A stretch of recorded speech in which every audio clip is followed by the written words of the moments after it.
بسم اللہ الرحمن الرحیم۔ زبان اللہ تعالیٰ کی بڑی عظیم نعمت ہے۔ اس کے ذریعے انسان چاہے تو اپنی آخرت کے لیے نیکی کے خزانے جمع کر سکتا ہے اور اگر چاہے تو اپنی آخرت برباد کر سکتا ہے۔ اس لیے حدیث میں زبان کو قابو میں رکھنے اور کم گوئی کی بہت فضیلتیں وارد ہوئی ہیں۔ حضرت عبداللہ بن مسعود رضی اللہ تعالیٰ عنہ سے روایت ہے کہ میں نے رسول اللہ صلی اللہ علیہ وسلم سے پوچھا کہ سب سے افضل عمل کیا ہے؟ آپ صلی اللہ علیہ وسلم نے فرمایا اپنے وقت پر نماز پڑھنا۔ میں نے عرض کیا یا رسول اللہ صلی اللہ علیہ وسلم اس کے بعد کون سا عمل افضل ہے؟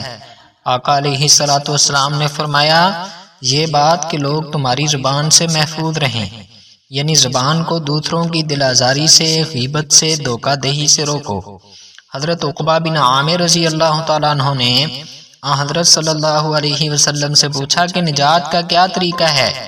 آپ صلی اللہ علیہ وسلم نے فرمایا اپنی زبان کو قابو میں رکھو اور تمہارا گھر تمہارے لیے کافی ہو جائے اور اپنے گناہوں پر رو۔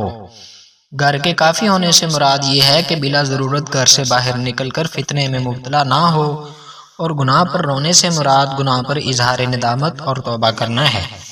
اور ایک حدیث میں آیا ہے کہ حضرت صلی اللہ علیہ وسلم نے حضرت ابو ذر غفاری رضی اللہ تعالیٰ عنہ سے فرمایا کہ کیا میں تمہیں دو ایسے عمل نہ بتاؤں جن کا بوجھ انسان پر بہت ہلکا لیکن میزان عمل میں بہت بھاری ہے؟ حضرت ابو ذر رضی اللہ تعالیٰ عنہ نے عرض کیا کہ یا رسول اللہ صلی اللہ علیہ وسلم ضرور ارشاد فرمائیے۔ حضرت صلی اللہ علیہ وسلم نے فرمایا خوش اخلاقی اور کثرت سے خاموش رہنے کی پابندی کرو۔